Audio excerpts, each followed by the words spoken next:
Hey guys, okay, so tonight we're going to be talking about some special properties of water.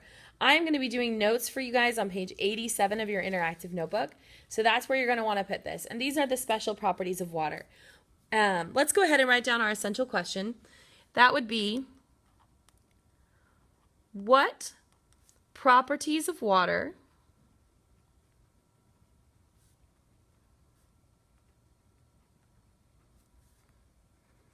make it a unique, universal solvent? Bunch of cool words in there that we're going to have to talk about. But first I want to talk about the structure of water, okay? Because you need to understand, and we did a little bit of this when we talked about covalent bonding. Water, of course, we all know is H2O, okay? And if you draw the Lewis dot structure, we've got oxygen in the middle, a hydrogen on either side, and two lone pairs, okay? Now, if I build that with my modeling kit, it doesn't end up looking like that. That looks like it's going to be a straight line.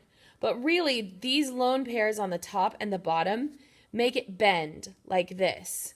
So I actually have an oxygen with two hydrogens kind of at a V-shaped angle. So I'm going to draw it a little bit more accurately over here. I've got oxygen bonded to hydrogens at sort of an angle. Now, the really interesting thing about this is because of these two little pairs of electrons here, this end of our water molecule has a slightly negative charge. Not like negative like I took an electron, but slightly negative, just a little bit of negative charge. This other side down here where I've got the hydrogens, they're sharing their electrons with the oxygen, so they actually end up with a slightly positive side here. Okay, so water has a slightly negative side and a slightly positive side. We call this polar. Now, water is a very special kind of polar because the electronegativity of oxygen is so much greater than of hydrogen that this difference here, the difference between the negative side and the positive side is so great, it actually creates something that we call hydrogen bonding. What that means is that when this water molecule gets anywhere near another water molecule, my slightly positive end is going to be attracted to the slightly negative end of another water molecule. And if I keep adding these, my slightly positive end is going to be attracted to another slightly negative end.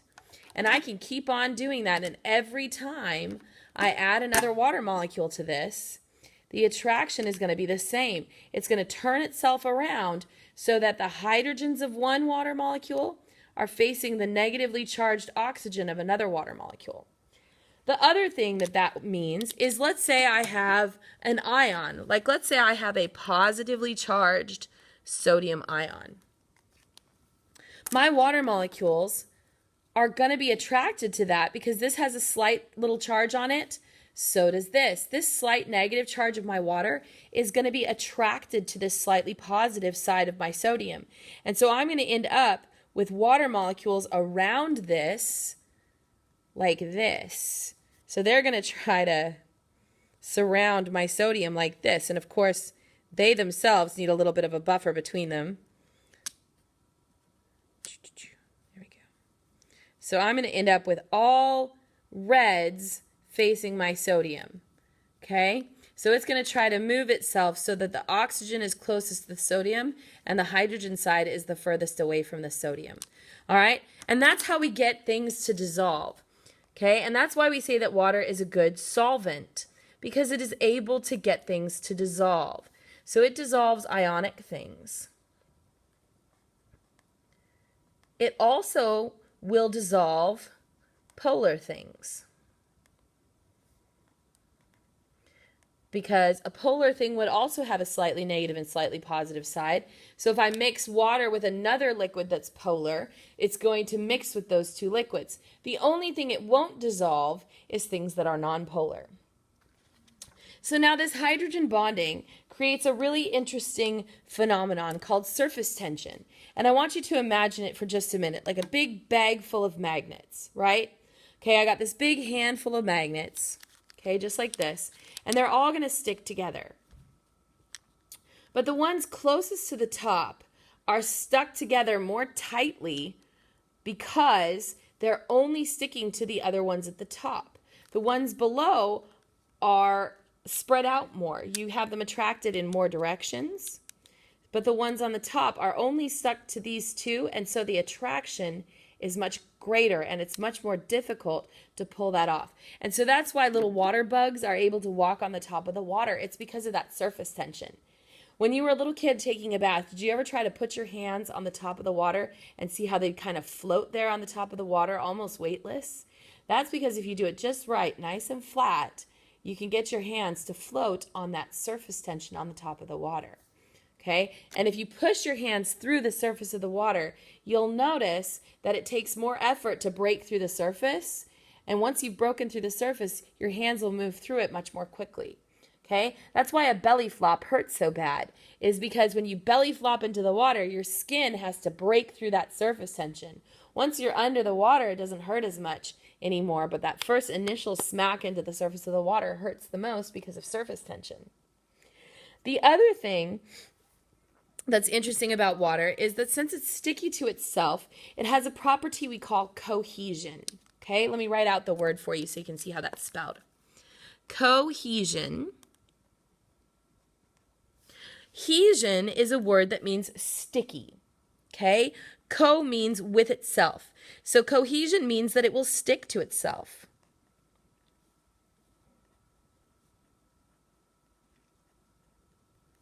Okay? So my water molecules, and you'll notice with these ones that I'm playing with, these models, they stick to themselves quite easily, in fact. And if I separate them, if I put them close together, they're going to jump onto each other and find a place to stick. They don't want to because I've got all oxygens or all hydrogens up. So there, I found a place to hook on. Okay? So they're going to try to stick together. These little water molecules want to stick together because they're very sticky because of cohesion. Let me show you what that looks like real quick. So I got a little piece of wax paper, and I'm going to put a couple of drops of water on here. And you'll notice this is coated with an oil that's nonpolar. And since it's nonpolar, our polar water does not stick to it. So my water actually kind of beads up nicely on it, and it'll just slide really well across this paper. But notice what happens when my water droplets get close to each other. They become one very quickly. And so all of a sudden my 4 drops become 1 drop. And again, they don't really want to stick to the wax paper because it's covered in a waxy oil that's nonpolar. Polar won't stick to nonpolar, but it will to polar. So I can do a whole bunch of these, and then I can make them all stick together. If I move this around, eventually they're going to join forces and become one big dripple drop. And I just rolled it right off. Okay, so that's cohesion.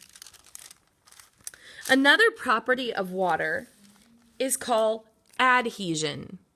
And that word should sound really familiar to you because you guys have played with adhesive tape. And that means that it sticks to other things.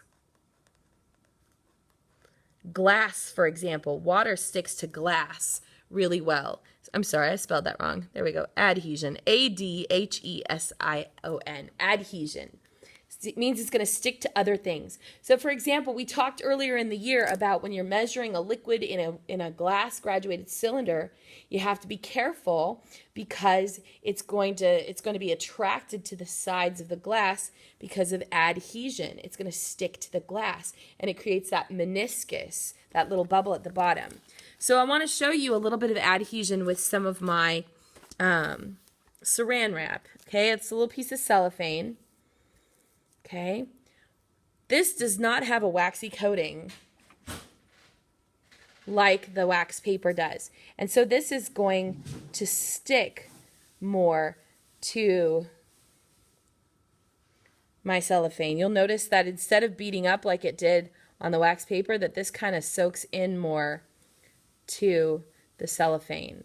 Okay? It's plastic, so the attraction is weak, but there's still definitely an attraction. And when I slide this off, you're going to see that water sticks to it. You can see those little water droplets that have stuck to the cellophane on there.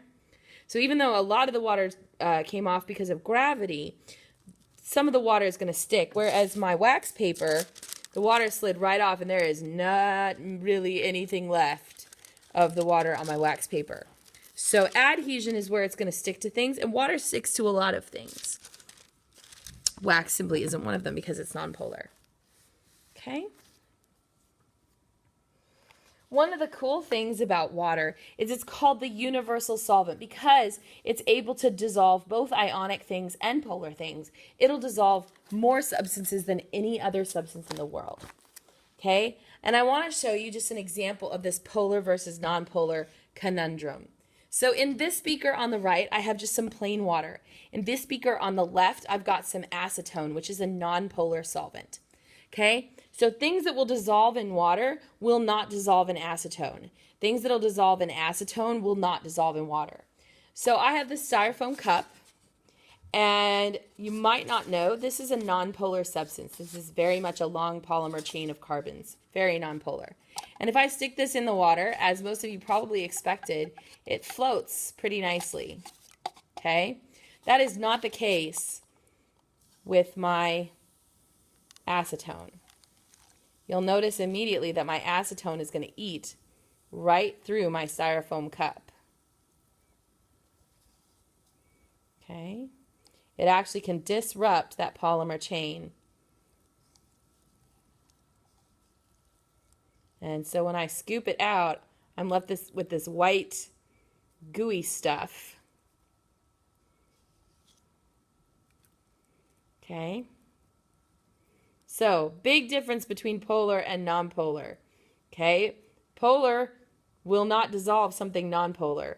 Nonpolar will dissolve something nonpolar. So our styrofoam cup will dissolve quite readily in our beaker full of acetone.